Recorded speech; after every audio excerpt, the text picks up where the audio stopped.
ओम शांति।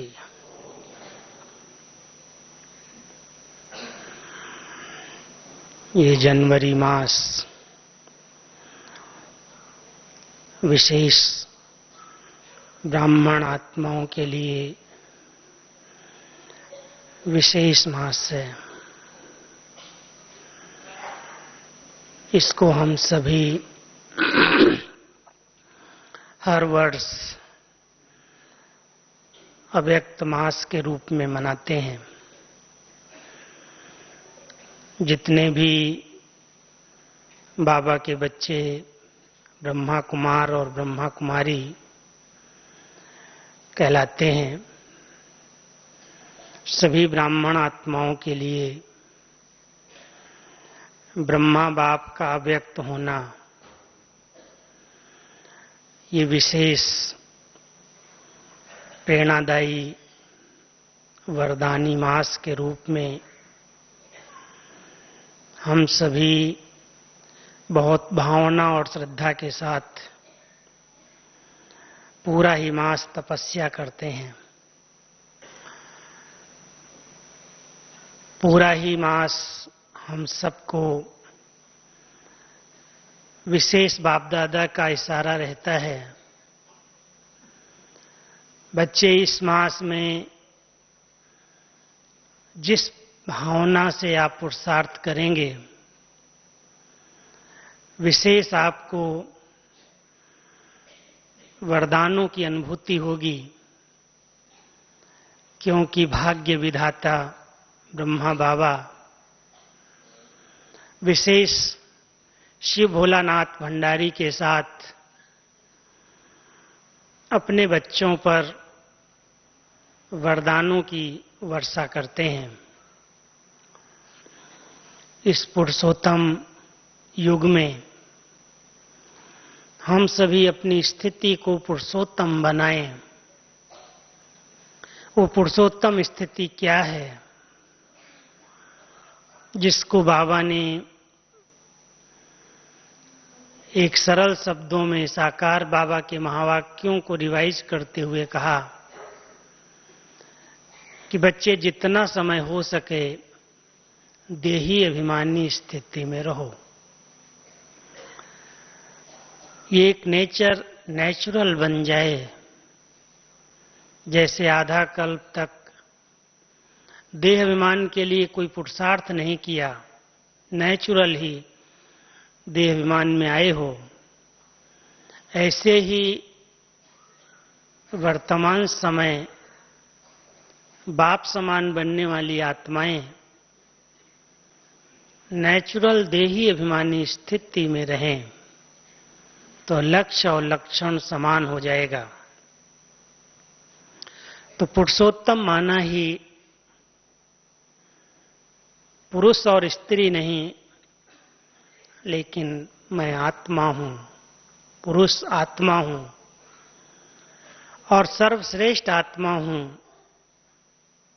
संगम युगी ब्राह्मण आत्माएं सारे कल्प में महान आत्माएं हैं, उत्तम से उत्तम आत्माएं हैं जिनको भगवान की पालना मिल रही है। और ये उत्तम आत्माएं पुरुषोत्तम स्थिति में तभी रह सकती हैं जब मर्यादाओं का संपूर्ण रीति से पालन करें। इसलिए पुरुषोत्तम शब्द के आगे मर्यादा पुरुषोत्तम कहा गया है। तो हम सभी मर्यादाओं को जानते हैं। बाबा ने हम सबको संकल्प, बोल और कर्म, मनसा वाचा कर्मणा, हर बात की मर्यादाएं बताई हैं। और जितना हम मर्यादाओं के अंदर रहते हैं, ईश्वरीय मर्यादाएं इस ब्राह्मण जीवन का श्रृंगार हैं। मर्यादाओं के अंदर रहने वाली आत्माएं अपनी इस देही अभिमानी स्थिति में, पुरुषोत्तम स्थिति में निरंतर रह सकती हैं। इसलिए इस मास में विशेष अटेंशन रख करके नियम और मर्यादाएं अमृत वेले से लेकर रात तक, सोने तक, हर कदम में इनका हम पालन करते चलें। जिसको बाबा ने कहा, बच्चे शिव बाबा को हाथ नहीं है, लेकिन शिव बाबा का हाथ है श्रीमत। अगर तुम बच्चे श्रीमत के कदम पर कदम रख करके चलते हो, माना बाबा के हाथ में हाथ है। तो श्रीमत ही मर्यादा है, और उस मर्यादा के अंदर जो ब्राह्मण आत्माएं रहती हैं वो पुरुषोत्तम स्थिति का अनुभव करती हैं। ये एक नेचुरल देही अभिमानी स्थिति रहती है। सर्व कर्म इंद्रियों पर आत्मा का शासन हो जाता है। स्वराज्य अधिकारी स्थिति का अनुभव होने लगता है। इसलिए विशेष अव्यक्त वतन का सैर करने के लिए जो आत्माएं जितना अव्यक्त स्थिति में रहती हैं, व्यक्त भाव, व्यक्त भान से परे रहती हैं, उतना अव्यक्त वतन की सैर करती हैं। हम सबको बाबा इस मास में अव्यक्त वतन की सैर कराने का निमंत्रण देते हैं। इसलिए पूरा ही मास व्यक्त बातों में, व्यक्त भाव में आने की बजाय जो अंतर्मुक्ता की गुफा में रहती हैं, कर्म संन्यास नहीं, कर्म तो करना ही है,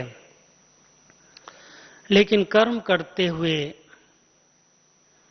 अव्यक्त स्थिति बनी रहे, व्यक्त भाव, व्यक्त बातों से हम परे होकर के रहें। इसके लिए विशेष मन का और मुख का मौन, जितना हो सके कम से कम बोल से काम चलाएं, अधिक ना बोलें। अधिक बोलने में बहुत एनर्जी व्यर्थ जाती है और कुछ न कुछ बोल भी व्यर्थ निकलते हैं।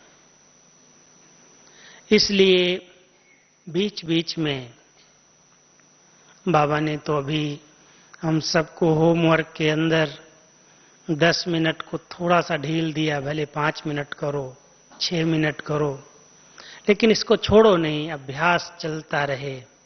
जब समय मिलता है ये ड्रिल कर लो। सबसे पहला ध्यान तो बाबा ने खिंचवाया है, हर दृश्य को साक्षी दृष्टा बन करके देखना। उसमें कभी भी प्रश्न क्यों, क्या, कैसे के उलझन वाले उत्पन्न न हो। व्यर्थ संकल्पों पर, नेगेटिव संकल्पों पर कहां तक मेरा कंट्रोल है। क्योंकि अगर बीज को हमने पकड़ लिया, संकल्प को श्रेष्ठ बना लिया, तो बोल और कर्म अपने आप सुधर जाएंगे। तो पहला एक संकल्प रहता है कि हर एक बाबा का बच्चा अव्यक्त वतन की सैर करने के लिए, अव्यक्त स्थिति का अनुभव करने के लिए कुछ सेकंड के लिए अपने मन को, संकल्पों को विराम देना सीखे। मन के संकल्पों को विराम देना माना ये नहीं उसको शून्य बना देना है, लेकिन जो कार्य, जो काम के संकल्प नहीं है, जो व्यर्थ हैं, साधारण हैं, नेगेटिव हैं, उन संकल्पों में जरा भी बुद्धि अपना समय व्यर्थ न करे।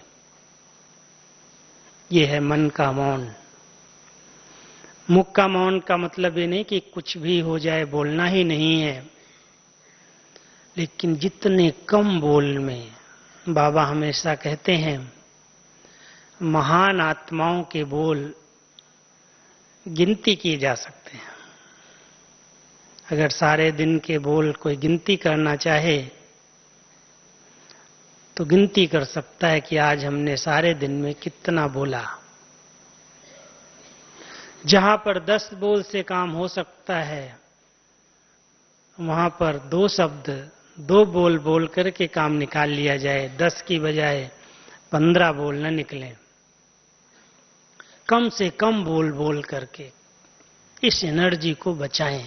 ये बहुत बड़ी एनर्जी है और इसमें बहुत समय, बहुत सारी बातें बोल से व्यर्थ जब निकलने लगती हैं तो कितनी टकराव, कितनी समस्याएं, कितनी बातें, जिसको आज बाबा ने बहुत अच्छा वरदान के रूप में कहा कि जब आप बच्चे अंतर्मुखी बनते हो तो 3 भाषाएं आपकी अलौकिक भाषाएं हो जाती हैं। बोलने से भाव बदल सकते हैं, साइलेंस में जाने से, अंतर्मुखी बनने से भावना की भाषा को हम कैच कर सकते हैं, संकल्पों की भाषा को कैच कर सकते हैं, नयनों की भाषा को समझ सकते हैं। इसलिए अभी बाबा समय अनुसार हम सबको कहता है, बच्चे ऐसा पुरुषार्थ करो, ऐसा लक्ष्य रखो जो कम से कम बोल से अच्छे से अच्छा कार्य हो, खर्चे कम हो, कार्य अच्छे से अच्छा हो। इसको ही बाबा ने कहा है कम खर्च बाला नसीन। स्थूल में भी खर्चे कम हों, संकल्प भी कम चलाने पड़े, बोल भी कम निकले, लेकिन काम अच्छे से अच्छा हो जाए। ऐसे मधुर बोल, बहुत सम्मान देने वाले बोल, आवश्यक बोल मुख से निकले तो इस पूरा जनवरी मास, हर एक, सिर्फ 18 जनवरी के दिन नहीं, 18 जनवरी तो अव्यक्त वतन की सैर करने का है ही, लेकिन ये फाउंडेशन मास है। पूरे ही 12 मास के पहले जनवरी आता है और इस जनवरी में हम सभी अगर विशेष लक्ष्य रख करके कोई भी चीज को, कोई भी अनुभूति को हासिल करना चाहते हैं, प्राप्त करना चाहते हैं, तो बहुत सहज, बिना मेहनत के प्राप्त कर सकते हैं, अनुभव कर सकते हैं। इसलिए संकल्प, बोल कहीं पर भी व्यर्थ न जाएं, इस बात को हर एक अंडरलाइन करे। क्यों, क्या, कैसे की उलझन में मन उलझ न जाए। अपने पार्ट को और अन्य आत्माओं के पार्ट को बहुत न्यारे प्यारे होकर के, साक्षी दृष्टा बन करके देखें। करावनहार की स्मृति में रह करके इन कर्म इंद्रियों से कर्म कराएं। ये देही अभिमानी स्थिति नेचुरल नेचर बन जाए। इस बात को अगर हम सभी लक्ष्य रख करके पुरुषार्थ करेंगे तो बहुत सुंदर अव्यक्त वतन के अनुभव कर सकेंगे। बाबा सैर भी कराएगा, सेवा भी कराएगा। बाबा ने कहा कि अभी तक बच्चों को मनसा सेवा करने का अभ्यास बहुत कम है। इस सेवा को बढ़ाओ। जब किसी से कहते हैं, बात करते हैं, सबसे इजी सेवा कौन सी है, कहते सबसे इजी है मनसा सेवा है। लेकिन मन अगर कंट्रोल में है, मन अगर शक्तिशाली है, मन पर अगर हमारा संपूर्ण नियंत्रण है, जब चाहें हम उसको ब्रेक दे सकें। ऐसे नहीं चल रहा है, चलता जाए, उसको रोक सकें और जिधर चाहें उधर मोड़ सकें। रोकना ही सिर्फ नहीं, अगर गाड़ी को ब्रेक देना ही आता हो, मोड़ना ना आता हो, तो मंजिल मिलती नहीं है। इसलिए केवल फुल स्टॉप न लगाएं, लेकिन अपने संकल्पों की गति को मोड़ दें। श्रेष्ठ संकल्पों से हम साकार वतन से अव्यक्त वतन और अव्यक्त वतन से मूल वतन की यात्रा करें। ये निराकारी स्थिति और अव्यक्त स्थिति, फरिश्ता स्थिति अनेक प्रकार की समस्याओं से मुक्त कर देगी, अनेक प्रकार के संस्कारों से मुक्त कर देगी। जो संस्कार बार बार वार करते हैं, भारी बना देते हैं, बोझ डाल देते हैं, उन सब संस्कारों पर इस पुरुषार्थ से हम विजयी बन सकते हैं। आज बाबा की मुरली में 2 इशारे थे विशेष। एक तरफ बाबा ने कहा सहज योगी जीवन के लिए कमल आसन पर विराजमान रहो। कमल आसन योगियों का आसन है। आप सभी विचार करना, हमारे यादगार में देवताओं को एक कमल आसन दिया गया है। संगम पर हम ब्राह्मण आत्माएं जितना लाइट रहती हैं, हल्की रहती हैं और प्रकाश स्वरूप स्थिति में रहती हैं, उतना इस आसन पर रह सकते हैं। सब कुछ करते, सबके साथ संबंध निभाते, न्यारी और प्यारी स्थिति रहे, निर्लिप्त स्थिति रहे, यही कमल आसन है। कमल कोई स्थूल में नहीं है जिस पर बैठ जाएंगे, और उस कमल के फूल पर तो कोई बैठ ही नहीं सकता है। विचार करके देखो कि फूल के ऊपर कैसे बैठा जाएगा। एक उंगली भी रख देंगे तो मुरझा जाएगा, बैठेंगे कैसे? इसलिए बाबा ने एक हम सबको अलौकिक आसन दिया है। स्थिति डबल लाइट रहे, न्यारी प्यारी और निर्लिप्त रहे। स्थिति को जमाने का विशेष पुरुषार्थ इन 2 मास में हम सब करें। इसलिए 8 स्थितियां हम सबको भेजने का कोशिश की है। पहली स्थिति ये है, पुरुषोत्तम स्थिति जब हमारी बनेगी तो उसके बाद हम इच्छा मात्रम अविद्या स्थिति का अनुभव कर सकेंगे। क्योंकि इच्छाएं ही सबसे अधिक प्रॉब्लम पैदा कर रही हैं। हमारा एक बहुत सुंदर स्लोगन जगह जगह पर लगा हुआ है, सेंटर्स पर भी रहता है, इच्छाएं कम कर दो तो समस्याएं कम हो जाएंगी। सभी समस्याओं का कारण इच्छाएं हैं। कई बार हमें स्थूल सब बाबा ने प्राप्तियां करा दी हैं, उसकी इच्छाएं नहीं रहती हैं, लेकिन सूक्ष्म में मानसान की इच्छा, कई आत्माओं को सेवा से भी बहुत प्यार है और सेवा के कारण अनेक प्रकार की इच्छाएं पैदा होती हैं। इस इच्छा मात्रम अविद्या, जैसे इच्छा की विद्या ही नहीं है, इस स्थिति का भी अनुभव करके देखें। कोई भी इच्छा नहीं है। हो सकता है क्या? इच्छाएं कभी मरती नहीं है, ध्यान रखना। लेकिन इच्छाएं अच्छा बनने नहीं देंगी, ये भी बहुत अंडरलाइन बाबा ने कराया है। हमें संपन्न बनने की इच्छा जरूर रखनी है, संपूर्ण पावन बनने की इच्छा रखनी है, बाप समान बनने की इच्छा रखनी है। इच्छा एक बहुत बड़ी शक्ति है, इसको विल पावर कहा जाता है।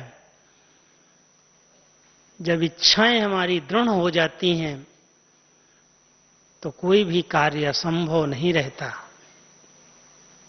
जब इच्छाएं प्रबल हो जाती हैं, दृढ़ता का रूप ले लेती हैं, तो प्राप्तियां सहज होने लगती हैं। लेकिन जिन कामनाओं के पीछे, जिन इच्छाओं के पीछे मन भाग रहा है, स्थूल साधन और सुविधाएं, स्थूल में मान शान नाम पोजीशन, मुझे कोई पहचाने, मुझे कोई जाने, मेरी महिमा करे, मैंने इतना किया है, सबको पता चले। कई प्रकार की आंतरिक अंदर की कुछ न कुछ कामनाएं आत्मा के अंदर रहती हैं, वो इच्छाएं समाप्त हो जाएं और आत्मा अपने श्रेष्ठ मंजिल को पाने के लिए तीव्र इच्छा से, तीव्र वेग से पुरुषार्थ करे कि बाबा ने मुझे मंजिल दी है, इसको मुझे पाना ही है। तो जितनी एक तीव्रता का पुरुषार्थ होगा, वो लक्ष्य होगा पक्का, तो लक्षण अपने आप आते जाएंगे। इसलिए दूसरे सप्ताह का पुरुषार्थ है इच्छा मात्रम अविद्या स्थिति। चेक करना, ब्राह्मण आत्माओं को ये चेक करना पड़ेगा कि बाबा के बनने के बाद कौन कौन सी इच्छाएं अभी तक रही हुई हैं जो मुझे परेशान करती हैं। परेशान करने वाली इच्छाएं समाप्त हो जाएं। केवल एक ही इच्छा है, मैं बाबा के समान बन जाऊं, संपन्न बनूं, संपूर्ण बनूं। ऐसी इच्छा को सामने रखते हुए पुरुषार्थ की गति को तीव्र बनाना, ये दूसरे सप्ताह का पुरुषार्थ है। और तीसरे सप्ताह के लिए, क्योंकि वो 18 जनवरी के दिन आ जाएंगे, इसलिए लौलीन स्थिति किसको बाबा कहता है? बाबा के प्यार में, लौ में लीन हो जाना, समा जाना, खो जाना। हम सभी उस लौलीन स्थिति का एक सप्ताह अनुभव करें। उसके बाद हमारी स्थिति बनेगी चौथे सप्ताह में अचल, अडोल, एक रस। इस पुरुषार्थ की बुक भी छपी है 18 जनवरी पर, उसके पहले सबको मिलेगी। और सबके पास ये विशेष होमवर्क जा चुका है सेंटर्स पर मधुबन से। अगर हम सभी इस मास में 4 स्थितियां बना लेंगे तो उसके बाद निर्संकल्प स्थिति, अव्यक्त स्थिति, बीज रूप की स्थिति, बेफिक्र बादशाह की बेगमपुर की स्थिति, संपन्न कर्मातीत स्थिति, इन भिन्न भिन्न स्थितियों का हम अनुभव कर सकेंगे। क्योंकि स्थिति जमाने के लिए हम बाबा के बच्चे बने हैं, स्थिति बिगाड़ने के लिए नहीं। कोई भी बातें, कुछ भी हो, कितनी भी हलचल हो, माया का कोई भी स्वरूप सामने आ जाए, ब्राह्मण परिवार में कोई भी प्रकार का पेपर आ जाए, कोई निमित्त आत्माओं के द्वारा भी पेपर आ जाए, लेकिन मैं अपनी स्थिति इतनी अच्छे से अच्छी बना लूं, मजबूत कर लूं, कुछ भी हो जाए मेरी स्थिति को कोई हिला नहीं सकता। ऐसी स्थितियां संगम युग पर हम सभी ब्राह्मण आत्माओं की प्रॉपर्टी हैं। अगर ये प्रॉपर्टी हमारे साथ है तो बहुत अंतकाल सुहाना हो जाएगा, अच्छा हो जाएगा। किसी आत्मा की चलते चलते किसी पेपर के कारण ब्राह्मण आत्माओं के संगठन में, परिवार में कुछ न कुछ संस्कारों का, स्वभावों का, सेवाओं के विस्तार में कुछ तेरे मेरे का, एरिया का बहुत सारा बंधन आता है, हिसाब किताब आता है। कुछ भी हो जाए, सब सेवाएं कोई बंद करा दे मेरी, कुछ आगे बढ़ने न दे, पीछे खींचने की कोशिश करे, चेक करना, कुछ भी हो, मैंने अपनी स्थिति ऐसी बनाई है कि कुछ भी हो जाए मेरी स्थिति हिलेगी नहीं, अचल अडोल एक रस रहेगी। मैं बाबा को अपनी स्थिति का सबूत दूं। सेवा का सबूत देने के लिए बहुत लोग भाग दौड़ कर रहे हैं। बाबा कहता सेवाएं तो अपने आप होंगी, वो तो होनी ही है, इतना बड़ा परिवार देखने के बाद बाबा कहते हैं अभी तो ब्राह्मणों की बहुत वृद्धि होनी है। 25-26 हजार बाबा को ज्यादा नहीं लगे? ऐसे लग रहा था कि बाबा चाहता है कि एकदम हजारों लाखों की सभा हो। बाबा की इतनी बड़ी दिल, इतनी बड़ी भावनाएं हैं, चुंबक बन करके बैठा है तो आने तो हैं ही सभी। हम सेवाओं के पीछे अपनी स्थिति को बिगाड़ न लें। मेरे स्टूडेंट, मेरी एरिया, मेरा स्थान, मेरा मेरा करके जो हमारी एक अच्छी स्थिति होनी चाहिए, निर्विघ्न स्थिति होनी चाहिए, निसंकल्प स्थिति होनी चाहिए, बेगमपुर की स्थिति होनी चाहिए, क्या हमारा ध्यान अपनी स्थिति की ओर है? उसके लिए मैंने कौन सा लक्ष्य रखा है जीवन का? किसी बातों को हमने आधार बनाया हुआ है या हमारा आधार केवल एक बाबा है, बातें नहीं है?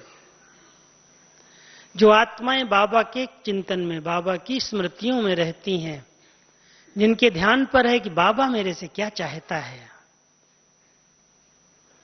सेवाएं तो अपने आप होंगी, कराएगा अपने आप। हम सेवाओं के बिना तो रह भी नहीं सकते। सेवाएं एक सेकंड पार्ट है, लेकिन सेवाओं का सबसे अच्छा साधन है श्रेष्ठ स्थिति, और श्रेष्ठ स्थिति का आधार है श्रेष्ठ स्मृति।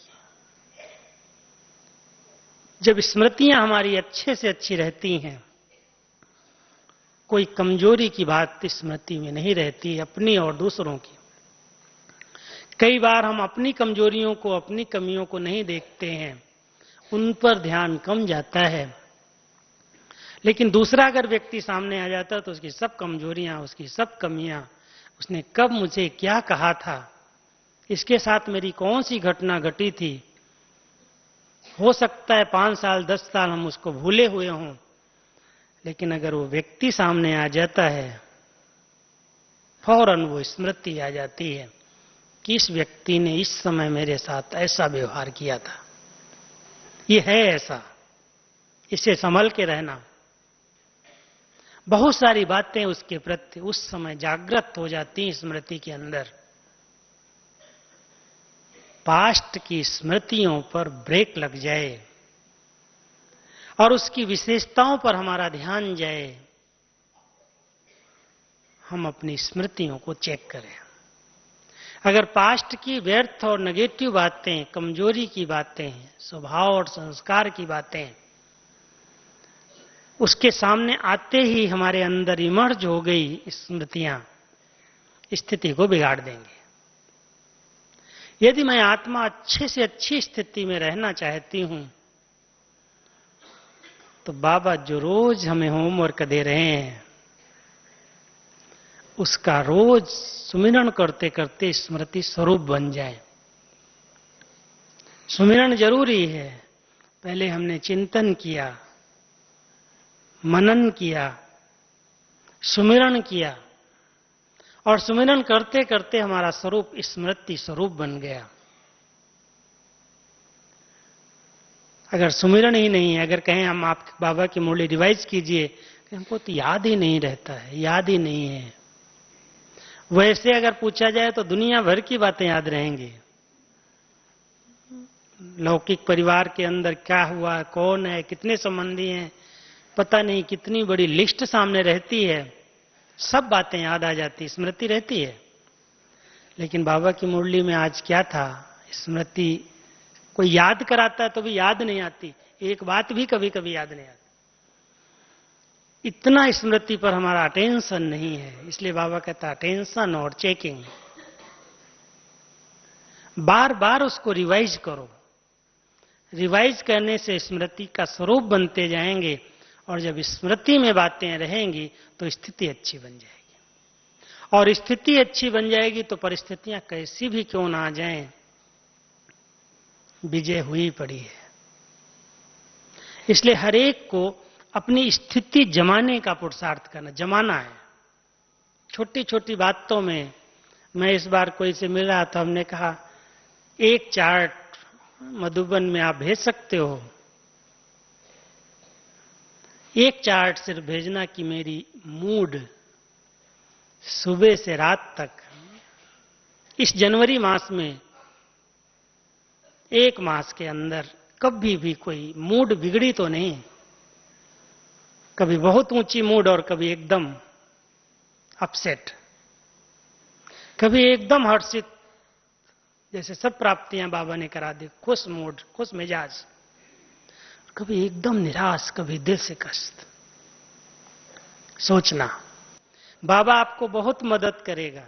वरदानी मास है, और इस मास में भी अगर मूड नीचे ऊपर होती रही तो फिर पूरे साल क्या करेंगे।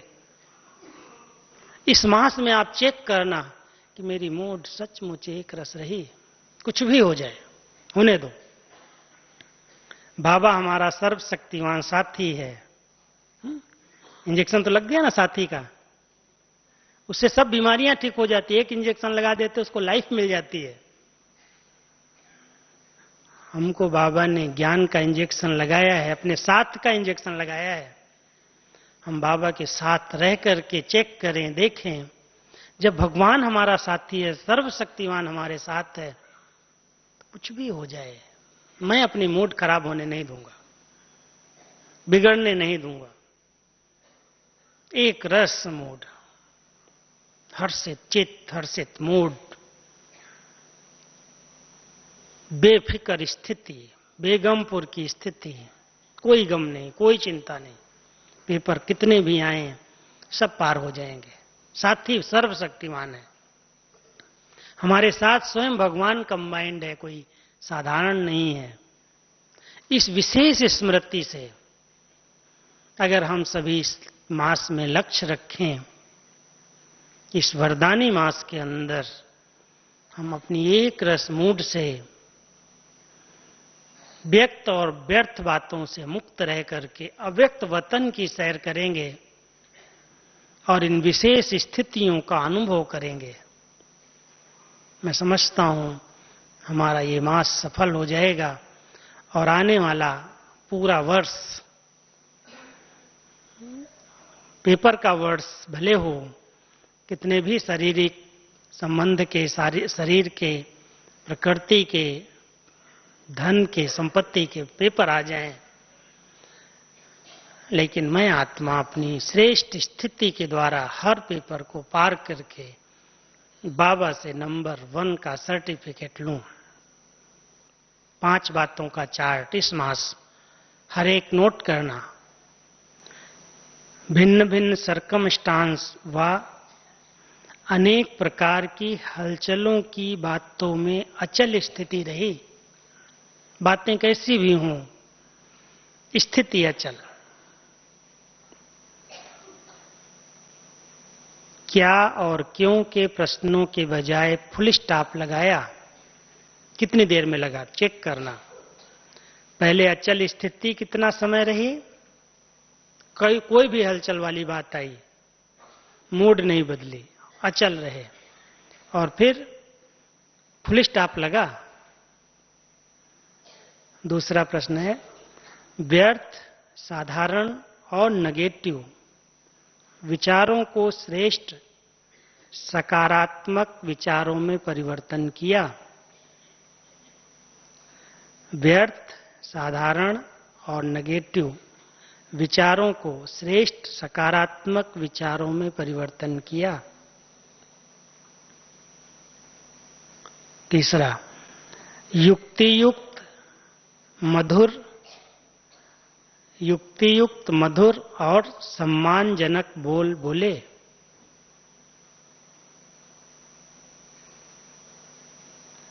युक्तियुक्त, मधुर और सम्मानजनक बोल बोले। चौथा, कर्म में डबल लाइट, कर्म योगी स्थिति का अनुभव किया। कर्म में डबल लाइट, कर्म योगी स्थिति का अनुभव किया। और पांचवा, निराकारी और फरिश्ता स्वरूप में स्थित होने की ड्रिल कितने बार और कितना समय की। बाबा ने 24 बार बोला है, तो हम चेक तो करें कम से कम रोज कितना बार और कितना समय, 5 मिनट होता है, 2 मिनट होता है, 1 मिनट होता है, या 8 मिनट, 7 मिनट, कितना होता है।